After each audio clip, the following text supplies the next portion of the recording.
एक दिन की सुबह गांव के कुछ लोग आपस में बातें कर रहे थे। दादी माँ अर्जुन को समझा रही थी कुछ। तभी उन्होंने देखा सामने से एक साधु महाराज आ रहे हैं। साधु महाराज सभी गांव में टहल टहल कर अपने ज्ञान का प्रचार प्रसार कर रहे थे। सभी को जीवन जीने का सही मार्ग बता रहे थे। यह बात राघव ने भी सुनी।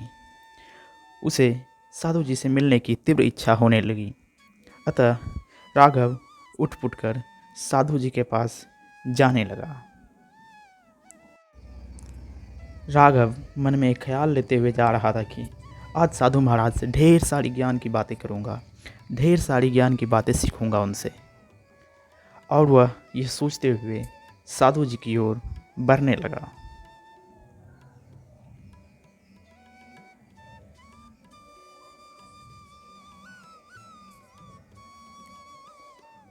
राघव साधु जी के पास पहुंचकर कहता है, साधु महाराज मुझे भी कुछ ज्ञान की बातें बताइए, जिससे मैं भी अपने जीवन को सही तरीके से जी सकूं, अपने जीवन का उद्धार कर सकूं। अतः साधु महाराज कहते हैं, बैठ जाओ, मैं आज तुम्हें एक राजा की कहानी सुनाऊंगा, एक अंधे राजा की कहानी। साधु महाराज कहानी सुनाना आरंभ करते हैं। आसमान में चमकती रातें और सितारों की मिठास के बीच एक छोटे से गांव में एक रहस्यमय घड़ी बज रही थी। इस गांव में एक काले राजा ने अपनी राजधानी बनाई थी, जिसमें एक पुरानी बड़ी किले विराजमान थी। किले के अंदर छुपे रहस्यों ने सभी को आकर्षित किया था। इसके बारे में किसी को भी कुछ नहीं पता था।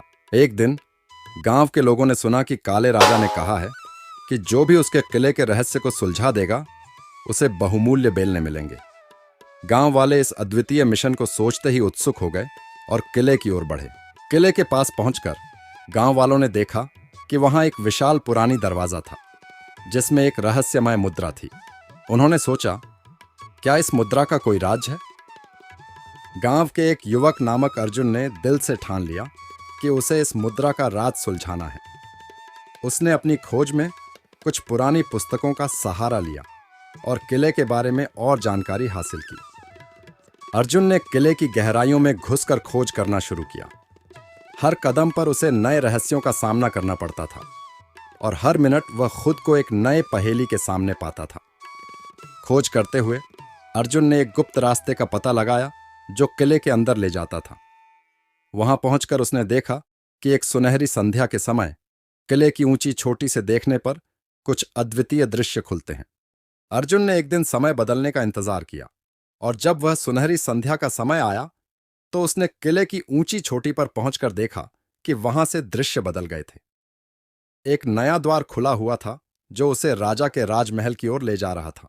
अर्जुन ने राजमहल में पहुंचकर देखा कि वहां एक विशाल पुस्तकालय है जो सभी प्रकार के ज्ञान से भरा हुआ था।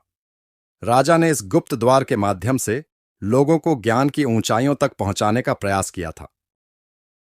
इस कहानी से हमें यह सीखने को मिलता है कि ज्ञान का महत्व है, और जब हम अनसुलझे सफर पर निकलते हैं तो हमें नए दृष्टिकोण मिलते हैं जो हमें जीवन में सफलता की ऊंचाइयों तक पहुंचा सकते हैं।